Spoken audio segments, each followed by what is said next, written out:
ପରେ ପ୍ରଭୁ ଆଉଥରେ ସୁଯୋଗ ଦେଲେ ଆପଣଙ୍କ ସହିତ ସାକ୍ଷାତ କରିବା ପାଇଁ ଏଇ ଅନଲାଇନ ମାଧ୍ୟମରେ ଈଶ୍ୱରଙ୍କର ବାକ୍ୟ ଆଲୋଚନା କରିବା ପାଇଁ। ସେଥିପାଇଁ ମୁଁ ଈଶ୍ୱରକୁ ପ୍ରଥମେ ଧନ୍ୟବାଦ ଦିଏ।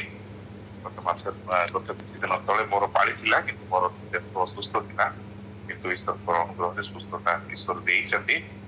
ଆଉ ଆସନ୍ତୁ ତାହେଲେ ଆଜିର ବାକ୍ୟକୁ ଯିବା ପୂର୍ବରୁ ଆମେ ଅଳ୍ପ ସମୟ ପ୍ରାର୍ଥନାରେ ଈଶ୍ୱରଙ୍କ ନିକଟରେ ଅପେକ୍ଷା କରିବା।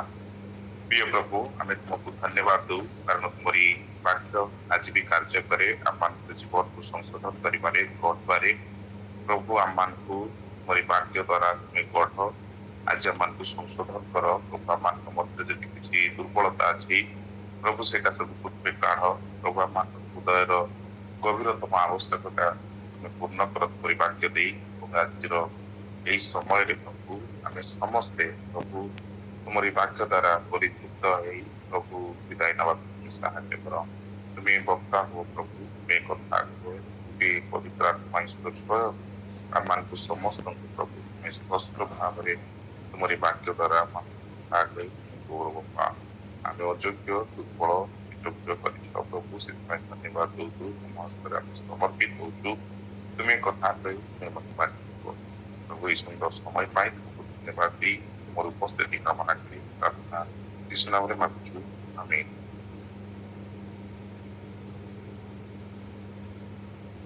ଏଇ ଦିନ ଗୁଡାକରେ ମୁଁ ମାଇନର ପ୍ରଫିଟ୍ସ ଯୋଉଟା କହୁଥିଲି ସେଇଟା ମୁଁ ଷ୍ଟଡି କରୁଛି, ଅଧ୍ୟୟନ କରୁଛି।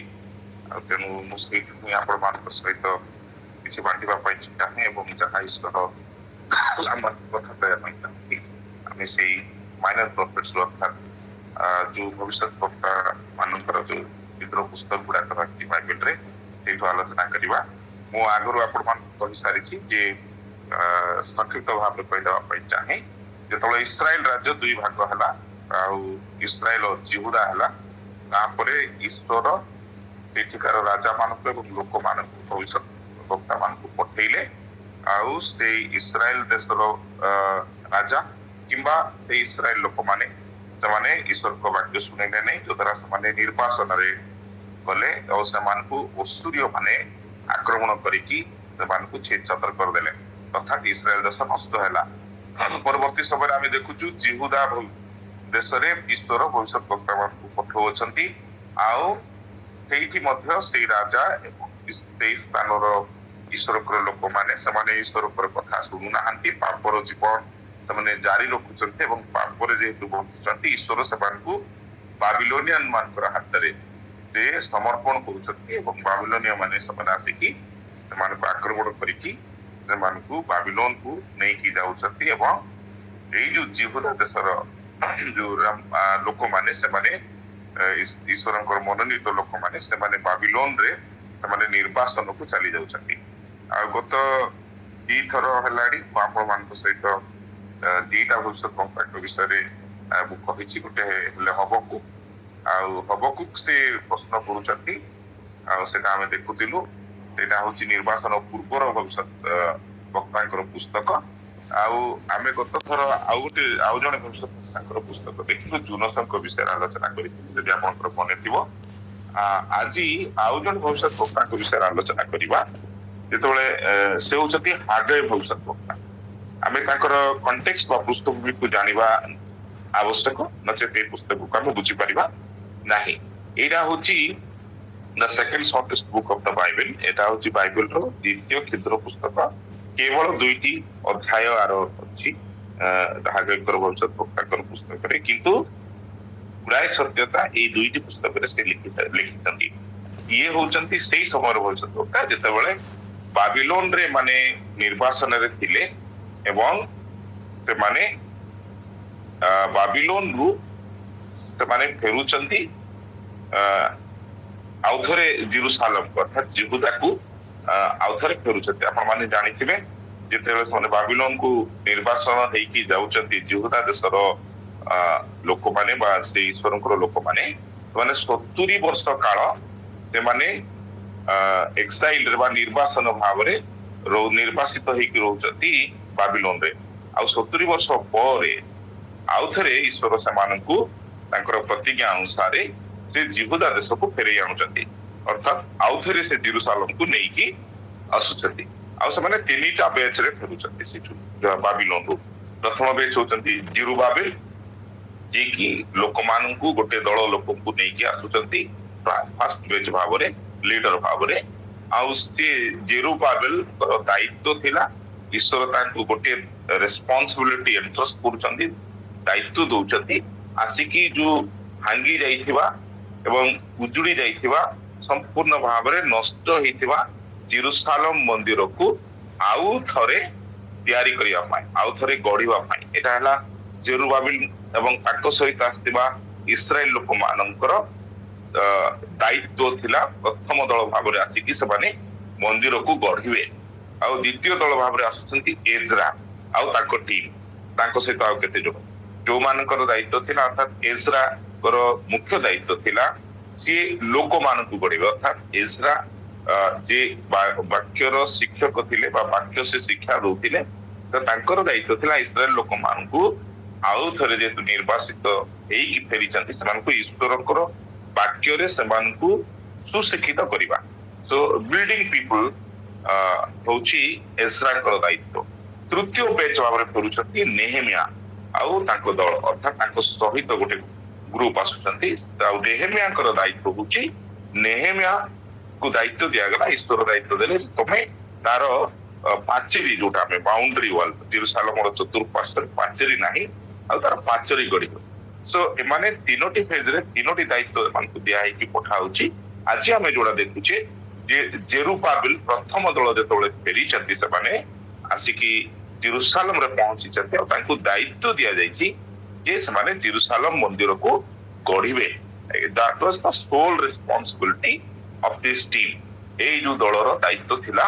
जे से माने आसिकी जेरुसालम मंदिर जहां उजुड़ी जाइथवा मंदिर भांगी जाइथवा मंदिर जार गौरव नष्ट होइथवा मंदिर ताकू आउ थरे माने गढ़िबे बा तैयारी करिवे एटा होची जेरुबाबिल एवं ताको दलर कार्य किंतु आमे एठी देखि पारुचे जे प्रथमे जेतेबेले देखुछु हागै भविष्यवक्तांकर तांकर पुस्तक यहा अनुमान करा जाउछि जे 520 बीसी बेଳ ଆଉ ସେ 29 ଅଗଷ୍ଟ ବୋଲିକି ଆମେ ସେ ଡେଟ୍ ଟା ଧରିନବା ସେତେବେଳକୁ ଆଙ୍କର ମିନିଷ୍ଟ୍ରି ବା ଆଙ୍କର ସେବା କାର୍ଯ୍ୟ ବା ଆଙ୍କର ଭବିଷ୍ୟତ ବକ୍ତାଙ୍କର ଦାୟିତ୍ୱ ଯୋଉଟା ହାଗାଇଙ୍କର ସେଇଟା ଏଠି ଆମେ ଦେଖିପାରୁଛୁ ଈଶ୍ୱର ହାଗାଇଙ୍କୁ ବାକ୍ୟ ଦଉଛନ୍ତି ଏବଂ ସେ ଜେରୁବାବିଲ ଓ ଯୋଉ ଯାଜକ ଅଛନ୍ତି ତାଙ୍କ ସହିତ ତାଙ୍କୁ ଏବଂ ତା ସହିତ ଯୋଉ ରେମେନେଣ୍ଟ ଆମେ କହୁଛୁ ଅବଶିଷ୍ଟାଂଶ ଯୋଉ ଇସ୍ରାଏଲ ଲୋକମାନଙ୍କୁ ଈଶ୍ୱର ବାକ୍ୟ ଦେଇକି ପଠଉଛନ୍ତି ତ ମୁଁ ଭାବୁଛି ଆପଣ ମାନେ ପୃଷ୍ଠଭୂମି ସ୍ପଷ୍ଟ ହେଲେ ଆଉ ଥରେ ବ୍ରିଫଲି ଗୋଟେ ସେଣ୍ଟେନ୍ସରେ କହିବା ପାଇଁ ଚାହେଁ ଯେ ନିର୍ବାସିତ ହେଇକି ବାବିଲୋନକୁ ଯାଇଥିବା ଇସ୍ରାଏଲର ଲୋକ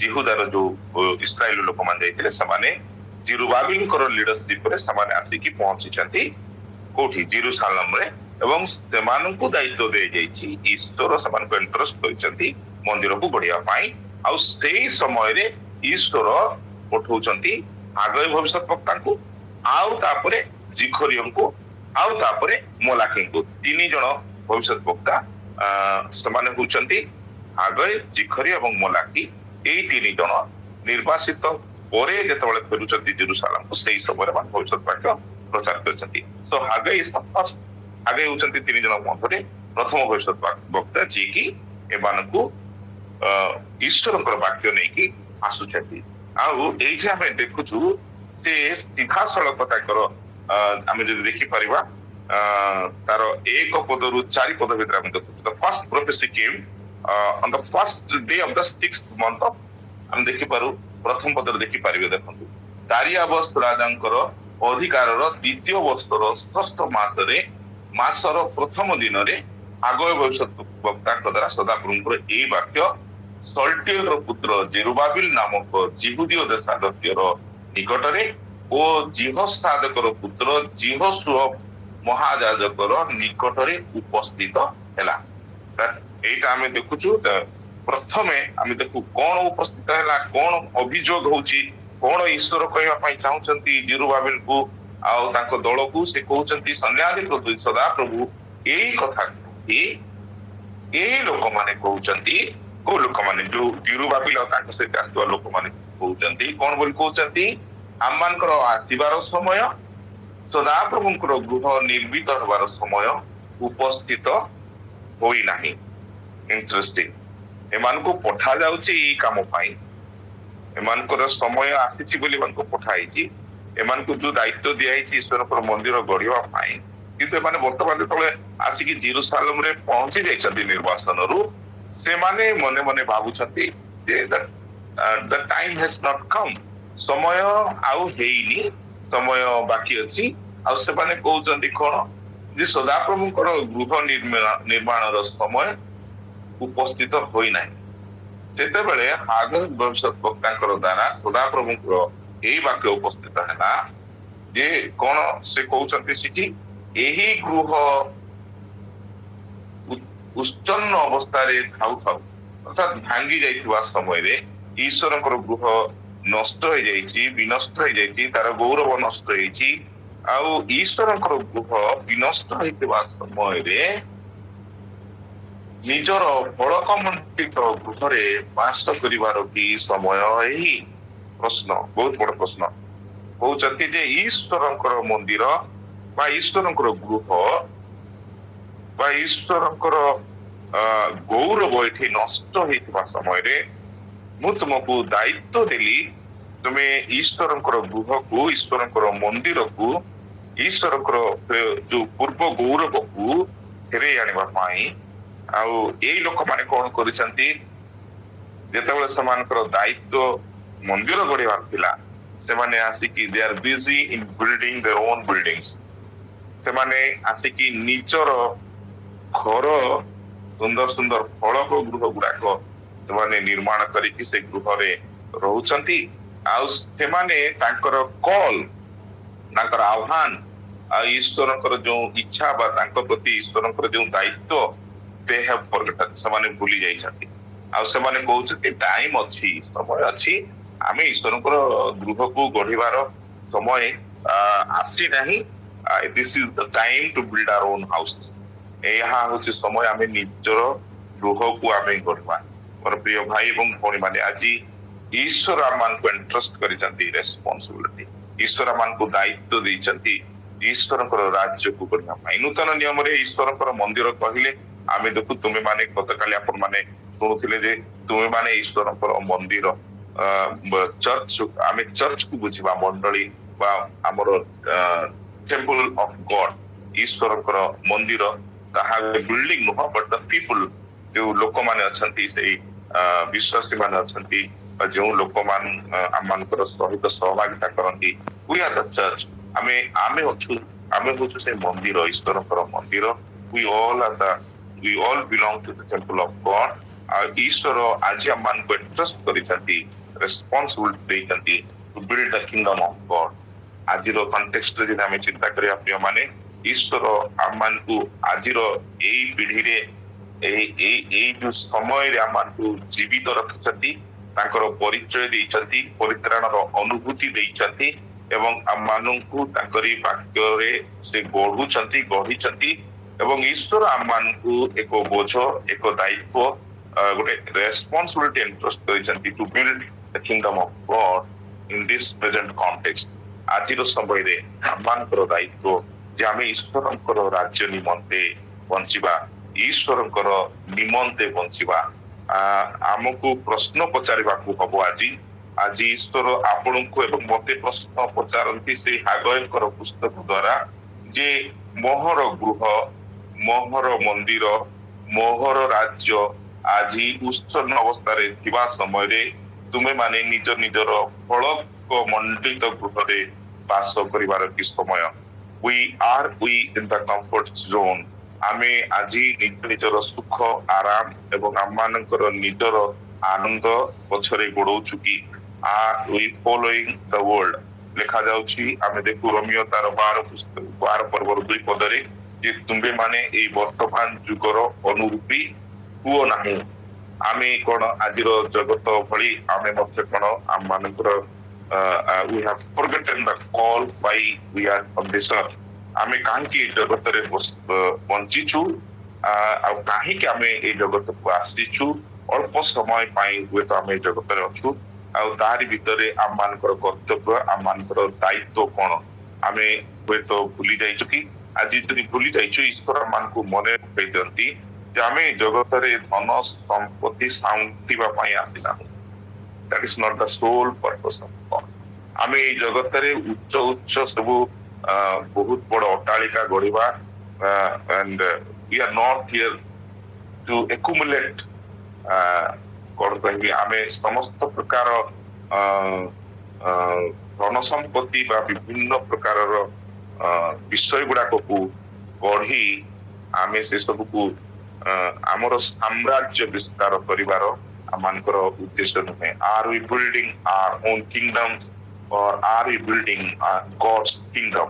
ଆମେ ଆମର ସାମ୍ରାଜ୍ୟ ବିସ୍ତାର କରୁଛୁ ସ୍ଥାପନ କରୁଛୁ ନା ଈଶ୍ୱରଙ୍କର ରାଜ୍ୟ ସ୍ଥାପନ କରୁଛୁ ଈଶ୍ୱରଙ୍କର ସାମ୍ରାଜ୍ୟ ବିସ୍ତାର କରୁଛୁ। It's a big question mark my dear friends। ମୋର ପ୍ରିୟ ବନ୍ଧୁ ମାନେ ଏହା ଆମମାନଙ୍କର ପ୍ରତ୍ୟେକଙ୍କ ପାଇଁ ଆଉ ଆମେ ନିଜେ ନିଜକୁ ପ୍ରଶ୍ନ କରିବା ଦରକାର ଯେ ମୁଁ କଣ ବାସ୍ତବରେ ଈଶ୍ୱରଙ୍କର ରାଜ୍ୟ ପାଇଁ ବଞ୍ଚୁଛି କି ମୁଁ କଣ ଈଶ୍ୱରଙ୍କର ପାଇଁ ବ୍ୟବହାର ହଉଥିବା ଜଣେ ବ୍ୟକ୍ତି ଅଟେ କି ଆଉ ସେଠି ଗମ୍ୟ ତାର 12 ପର୍ବର 2 ପଦରେ ଲେଖାଯାଉଛି am I living according to the will of God? ମୁଁ ଈଶ୍ୱରଙ୍କର ସିଦ୍ଧ ଏବଂ ଲେଖାଯାଏ ଯେ ସେଠି ଲେଖାଯାଉଛି କଣ ଲେଖାଯାଏ ଯେ କିନ୍ତୁ ଯେପରି ତମାନେ ଈଶ୍ୱରଙ୍କର ଇଚ୍ଛା କଣ ଆଉ ଅର୍ଥାତ୍ ଉତ୍ତମ ସୁଗ୍ରାହ୍ୟ ଓ ସିଦ୍ଧ ବିଷୟ କଣ ଏହା ପରୀକ୍ଷା କରି ଜାଣିପାର ଏଥି ନିମନ୍ତେ ଆପଣ ଆପଣ ମନର ନୂତନୀକରଣ ଦ୍ୱାରା ପରିବର୍ତ୍ତିତ ହୁଅ। This is the time to renew our minds। ଆଉ ଥରେ ହୁଏତ ଆମେ ଚିନ୍ତା କରିବା ଦରକାର ଆଉ ଆଜି ଈଶ୍ୱର ହୁଏତ ଆମମାନଙ୍କୁ କହୁଛନ୍ତି ଆଉ ଥରେ ଟିକେ ଭାବି ଦେଖ ସେଠି ପରବର୍ତ୍ତୀ ପଦରେ ଯଦି ଆପଣ ମାନେ ଦେଖିବେ ଆଗର ପୁସ୍ତକରେ ତାହେଲେ ସେଠି ଲେଖାଯାଉଛି ତୁମେ ଆପଣା ଆପଣା ପଥ ବିବେଚନା କର ବୋଲି ଲେଖାଯାଉଛି। ଆପଣ ମାନେ ଆମେ ସମସ୍ତେ ମିଶିକି ଆମକୁ ଆଜି ନିଜର ନିଜର ପଥ ବିବେଚନା କର ଆମକୁ ଲେଖାଯାଉଛି ଯେ 5 ପଦରେ ଏହେତୁ ସନ୍ନ୍ୟାସୀପତି ସଦାପ୍ରଭୁ ଏଇ କଥା କହନ୍ତି ତୁମ୍ଭେ ମାନେ ଆପଣା ଆପଣା ପଥ ବିବେଚନା କର। ଆଜି ଆମକୁ ନିଜକୁ ଦେଖିକି ଆଉ ଥରେ ବିବେଚନା କରିବା ଦରକାର। We need to rethink, we need to go back ମାନେ ଆଉ ଥରେ ସେ ଆମମାନଙ୍କର ସେ ଈଶ୍ୱରଙ୍କର ଆହ୍ୱାନ ଈଶ୍ୱରଙ୍କର ଯୋଉ ବୋଝ ଈଶ୍ୱର ଯୋଉ ଦାୟିତ୍ୱ ଦେଇଥିଲେ ଆଉ ଈଶ୍ୱର ଯୋଉଥିପାଇଁ ମତେ ଆହ୍ୱାନ କରିକି ତାଙ୍କର ପରିଚୟ ଦେଇକି ଆହ୍ୱାନ କରିଛନ୍ତି am I sticking to that call? ମୁଁ କଣ ସେହି ଆହ୍ୱାନର ଯୋଗ୍ୟ ଆଚରଣ କରୁଛି କି ମୁଁ ସେଇ ଆହ୍ୱାନରେ ସ୍ଥିର ଅଛି କି ଆଜି ମୁଁ ଈଶ୍ୱରଙ୍କର ରାଜ୍ୟ ପାଇଁ କଣ କରିପାରିଛି what am I doing for the kingdom of God? What is my role in building the kingdom of God? ଆଜି ଅନେକ ଲୋକ ଈଶ୍ୱରଙ୍କୁ ସେମାନେ ଜାଣନ୍ତି ନାହିଁ ଆଜି ଅନେକ ଲୋକ ସେମାନେ ଈଶ୍ୱରଙ୍କ ଠାରୁ ବହୁତ ଦୂରରେ ଅଛନ୍ତି। ମୋର ପ୍ରିୟ ମାନେ ତାହା ଆମମାନଙ୍କର ଦାୟିତ୍ୱ ଅଟେ to bring them into the temple of God. ଦ୍ୱିତୀୟ କଥା ହଉଛି ଯେ ଆଜି ଈଶ୍ୱରଙ୍କର ମଣ୍ଡଳୀକୁ ମୁଁ ଭାଙ୍ଗିବାର କାମ କରୁଛି ନା ଈଶ୍ୱରଙ୍କର ମଣ୍ଡଳୀକୁ ଗଢିବାରେ ମୁଁ କାର୍ଯ୍ୟ କରୁଛି। am I building the temple of God or am I being an instrument to destroy the kingdom of God? ମୋର ଜୀବନ ଦ୍ୱାରା ମୋର କଥାବାର୍ତ୍ତା ଦ୍ୱାରା ମୋର ଚାଲିଚଳନ ଦ୍ୱାରା ମୋର ଆଚାର ବ୍ୟବହାର ଦ୍ୱାରା ମୁଁ ଆଜି ମଣ୍ଡଳୀର ନିଷ୍ଠାର କାରଣ ହଉଛି ନା ମଣ୍ଡଳୀର ବିଘ୍ନର କାରଣ ହଉଛି ମୁଁ ଈଶ୍ୱରଙ୍କର ଲୋକମାନଙ୍କୁ ଗଢିବାର ଏକ ବ୍ୟକ୍ତି ହଉଛି ନାଇଁ ମୁଁ ଈଶ୍ୱରଙ୍କର ଲୋକମାନଙ୍କୁ ବିନଷ୍ଟ କରିବାର ଏକ ମାଧ୍ୟମ ହଉଛି। ପ୍ରିୟମାନେ ଆମେ ନିଜକୁ ଯାଞ୍ଚ କରିବା ଦରକାର ଆଜି ଅନେକ ମଣ୍ଡଳୀ ଭାଙ୍ଗୁଛି the churches are being destroyed। ଆଜି ଅନେକ ସମ୍ପର୍କ ଭାଙ୍ଗିବାରେ ଲାଗିଛି ଆଜି ବିଶ୍ୱାସୀ ମଧ୍ୟରେ ଫାଟ ସୃଷ୍ଟି ହେଇଛି ଆଉ ଭାଇ ଯେମିତି ଗୀତ ଗାଉଥିଲେ ଯେ ଆମମାନଙ୍କର ଭିତରେ ହିଂସା ଦ୍ୱେଷ ରାଗ ଅଭିମାନ କ୍ଷମା ନ ଦେବାର ବିଷୟ ଗୁଡାକ ଆସିଛି ମଣ୍ଡଳୀ ଭିତରେ ଫାଟର ସୃଷ୍ଟି ଆମେ ଦେଖୁଛୁ। The temple of God is breaking down। ଈଶ୍ୱରଙ୍କର ରାଜ୍ୟ ଈଶ୍ୱରଙ୍କର ମନ୍ଦିର ଭୁଷୁଡ଼ିବାର ଆମେ ଦେଖୁଛୁ ପ୍ରିୟମାନେ। What is my role? What is my call? ମୋର ଆହ୍ୱାନ କଣ ମୋର ଦାୟିତ୍ୱ କଣ ଆଜି ଈଶ୍ୱର ମତେ ରଖିଛନ୍ତି ଆଣିକି ଏଇ ସ୍ଥାନରେ ଏଇ ମଣ୍ଡଳୀରେ ଏଇ ସହଭାଗିତାରେ ଏଇ ଭାଇ ଭଉଣୀ ମାନଙ୍କର ମଧ୍ୟରେ am I building them or am I breaking them down? मुझे गढ़ुची मुझे सहभागिता से भाई मान भौणी मानकर जीवन को नष्ट करिबारे व्यस्त अछि। It is another reminder from the word of God. ईश्वर वाक्य ठारू आज आपन को एवं मते एक मने पकई दोछथि ईश्वर this is time not to build your kingdom but to build the kingdom of God. आमे ईश्वरंकर राज्य गढ़िबा आम मानकर दायित्वटे आह्वानटे आम मानकर निजर राज्य एवं साम्राज्य गढ़िबार समय नुह प्रिय माने आमे ईश्वरंकर गौरव को फेरे आनिबार समयटे आम निज गौरव को आमे प्रकाश करबा आमर निजर गौरव को फेरे आनिबार समय नुह। लेट अस फॉरगेट एंड आमे आउ थरे आज रिन्यूड हवा कि कहबा कि yes lord you have called me to build the kingdom of God.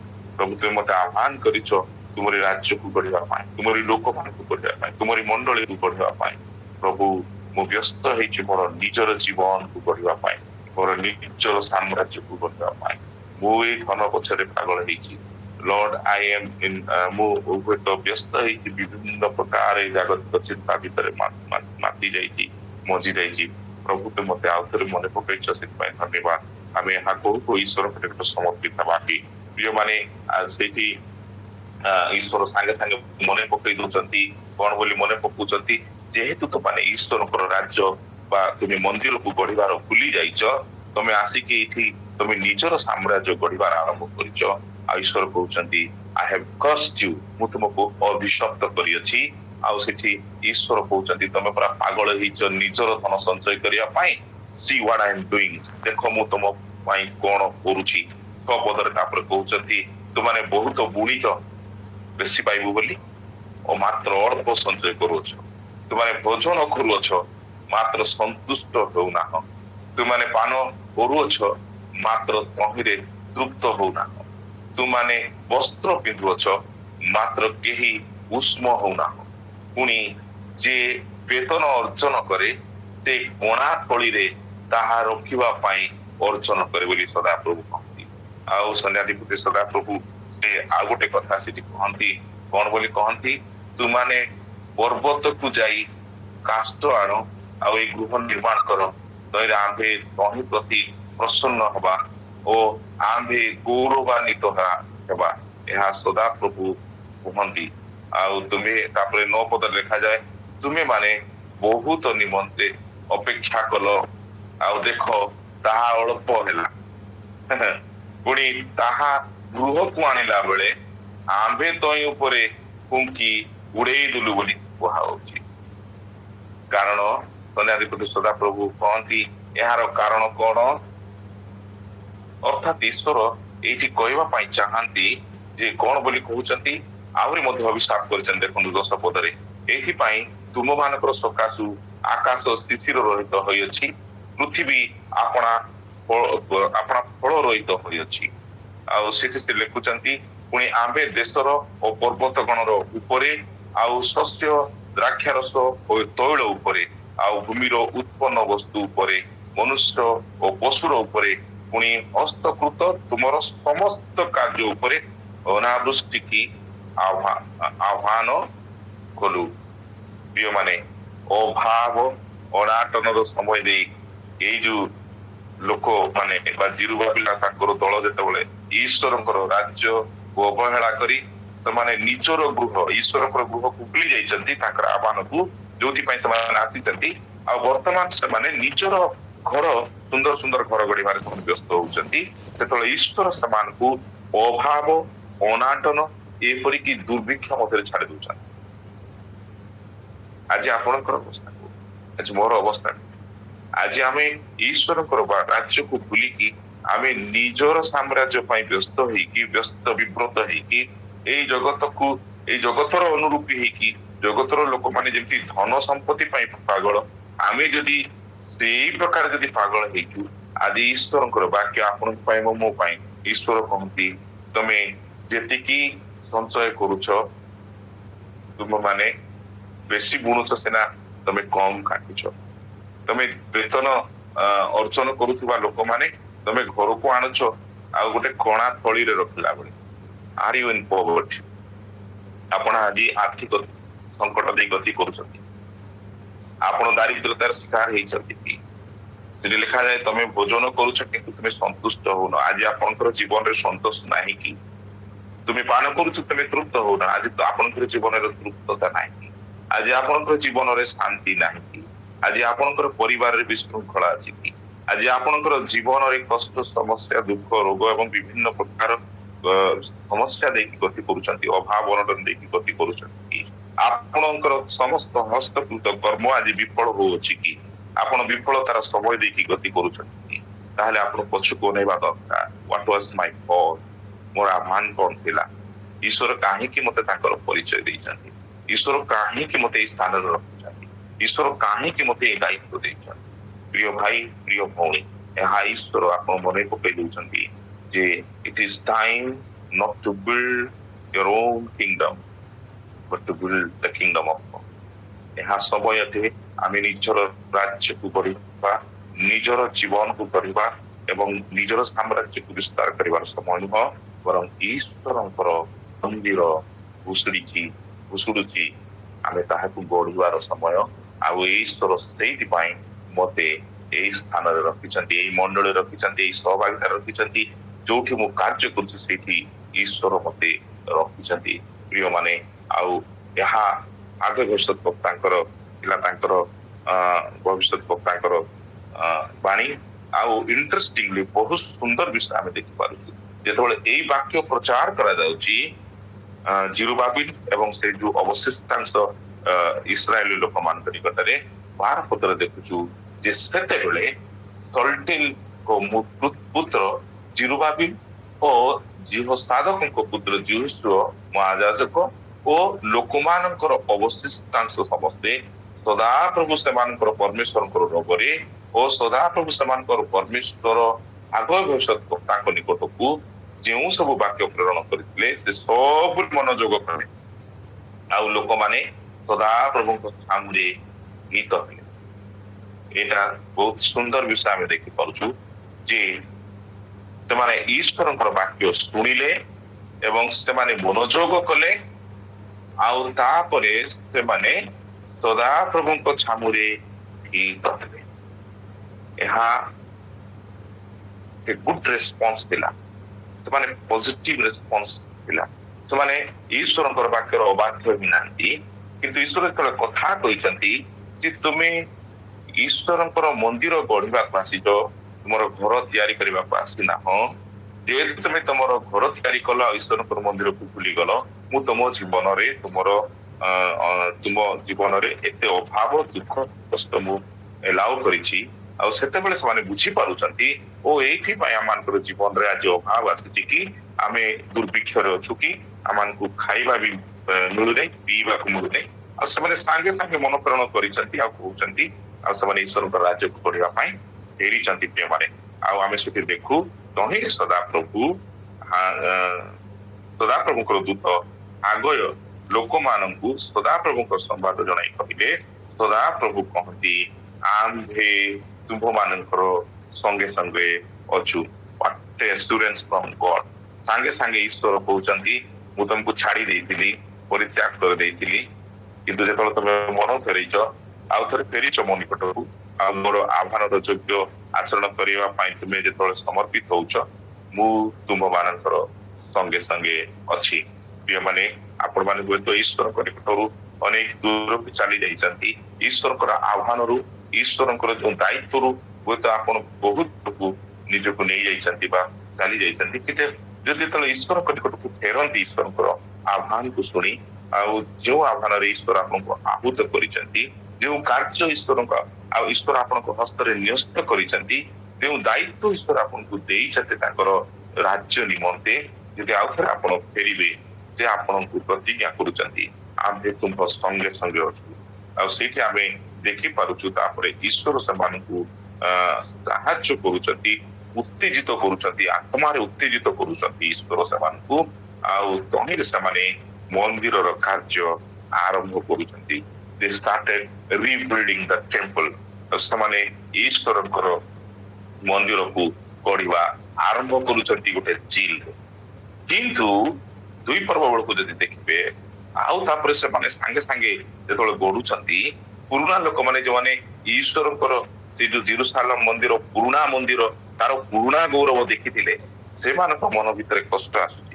De R bin ଡିସ୍କରେଜ, ସେମାନେ ନିରୁତ୍ସାହିତ ହଉଛନ୍ତି, କହୁଛନ୍ତି ଆରେ ଈଶ୍ୱରଙ୍କର ସେ ମନ୍ଦିର, ସେ ପୁରୁଣା ଜେରୁସାଲେମ ମନ୍ଦିର ସେ ବିରାଟ ଥିଲା, କେତେ ଗୌରବମୟ ଥିଲା, କେତେ ସୁନ୍ଦର ଥିଲା, ଏଇଟା ତ ବହୁତ ଛୋଟ ମନ୍ଦିର ହଉଛି, ଏଇଟା ମାନେ କେତେ ଏତେ ସୁନ୍ଦର ଲାଗୁନାହିଁ। ଦେ ଆର୍ ବିନ୍ ଡିସ୍କରେଜ।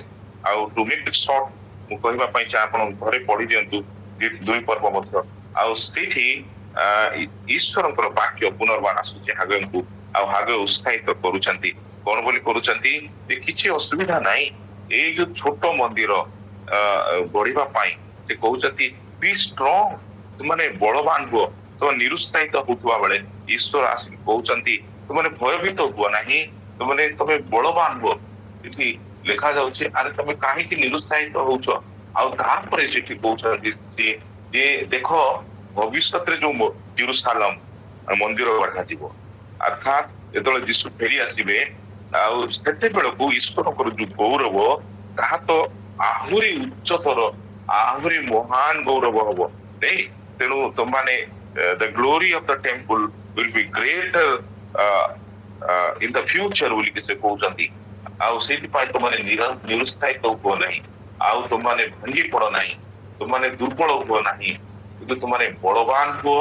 ଆଉ ତୁମ୍ଭେମାନେ ଭୟ ନ କରିକି ଈଶ୍ୱରଙ୍କର ଏଇ ଯୋଉ ମନ୍ଦିରକୁ ତୁମେ ଗଢିବା ଆରମ୍ଭ କର।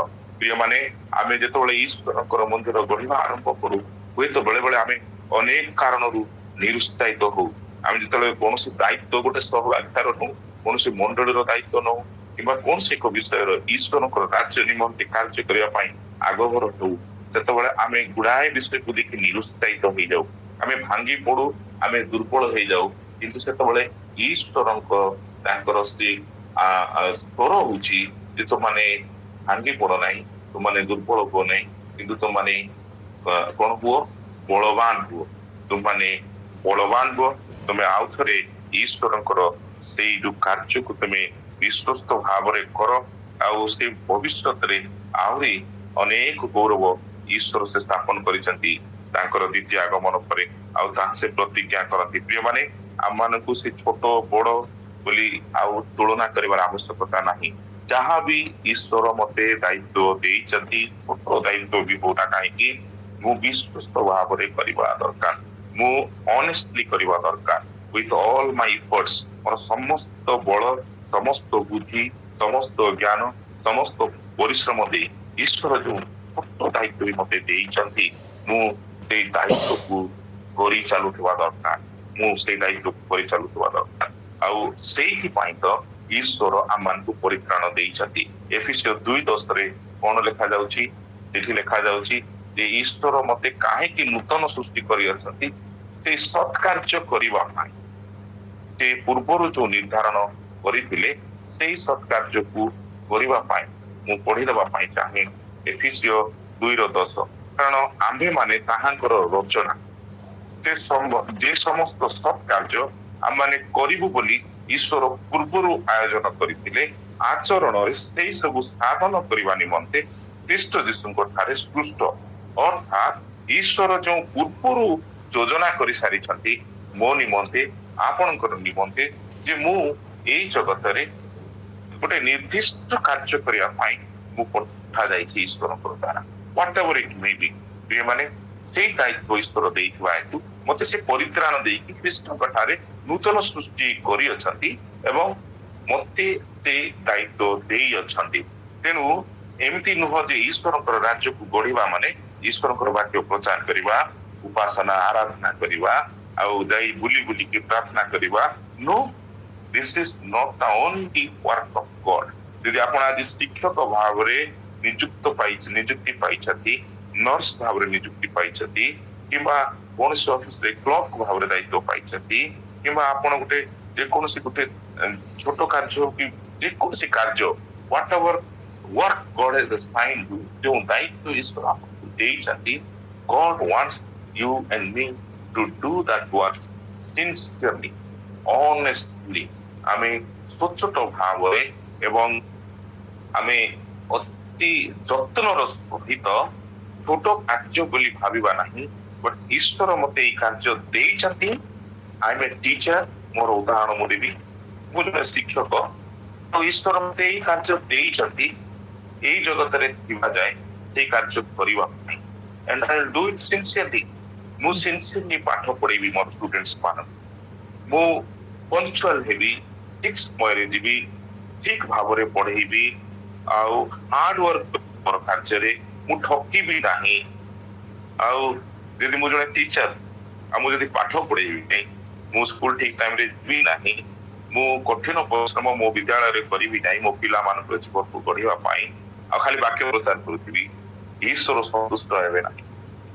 ବିକଜ ଦ ପ୍ରାଇମେରୀ କଲ୍, ଈଶ୍ୱର ମତେ ଆହ୍ୱାନ କରିଛନ୍ତି ଆଉ ଏକ ଦାୟିତ୍ୱ ଦେଇଛନ୍ତି ପିଲାମାନେ ଯେ ଏଇ କାର୍ଯ୍ୟ କରିବା ପାଇଁ। That is my assignment God given me. ମୁଁ ଯଦି ଗୋଟେ nurse, I need to serve people with my whole commitment. ଆମେ ନିଜର ସୁଖକୁ ଭୁଲିଯିବା ଦରକାର, ଆମେ ନିଜର ଆରାମକୁ ସ୍ୱାଚ୍ଛନ୍ଦ୍ୟକୁ ଭୁଲିଯିବା ଦରକାର। And we need to work for the glory of God। Mother Teresa ଯେତେବେଳେ ଇଣ୍ଡିଆକୁ ଆସିଲେ, they didn't preach the word of God, ସେ ଈଶ୍ୱରଙ୍କର ବାକ୍ୟ ପ୍ରଚାର କରିନାହାନ୍ତି। ତ ସିଏ ଦୁଃଖୀ, ଦରିଦ୍ର, କଷ୍ଟ ପାଉଥିବା କୁଷ୍ଠ ଲୋକମାନଙ୍କୁ ନେଇକି ସେ ସେବା କଲେ।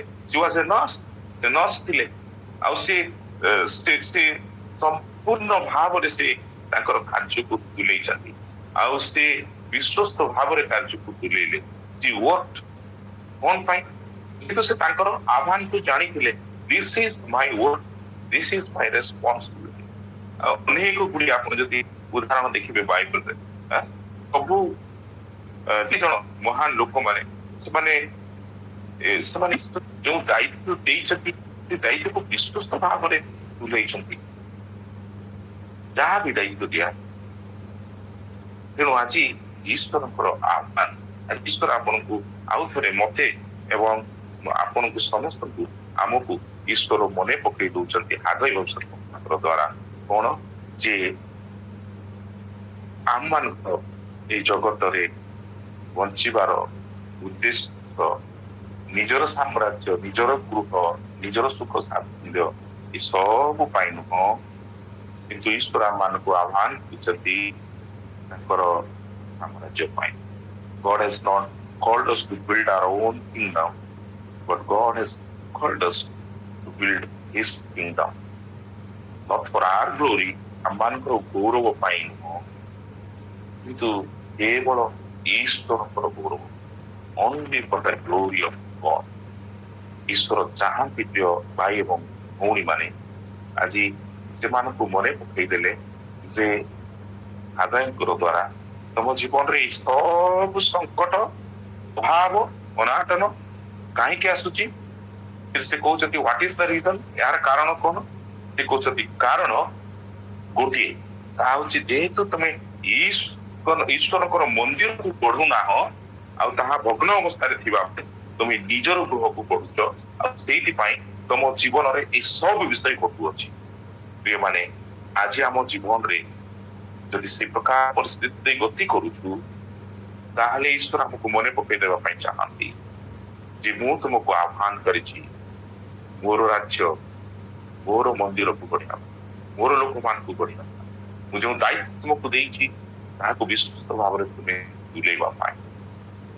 ପ୍ରିୟମାନେ, ଯଦି ଈଶ୍ୱର ଆଜି ଆପଣଙ୍କୁ କଥା କହିଛନ୍ତି, ତାହେଲେ ସେଇ ଜେରୁବାବେଲ ଆଉ ସେଇ ଯୋଉ ଅବଶିଷ୍ଟ ଲୋକ ଏବଂ ସେ ମହାରାଜାଙ୍କ ପରି ଆପଣ ଆଜି ଈଶ୍ୱରଙ୍କ ନିକଟକୁ ଭୀତ ହେଇକି ଫେରିକି କହିବେ କି ଯେ ପ୍ରଭୁ, ମୁଁ ମୋର ଆହ୍ୱାନରେ ସ୍ଥିର ନଥିଲି, ମୋର ଆହ୍ୱାନକୁ ଭୁଲି ଯାଇଥିଲି।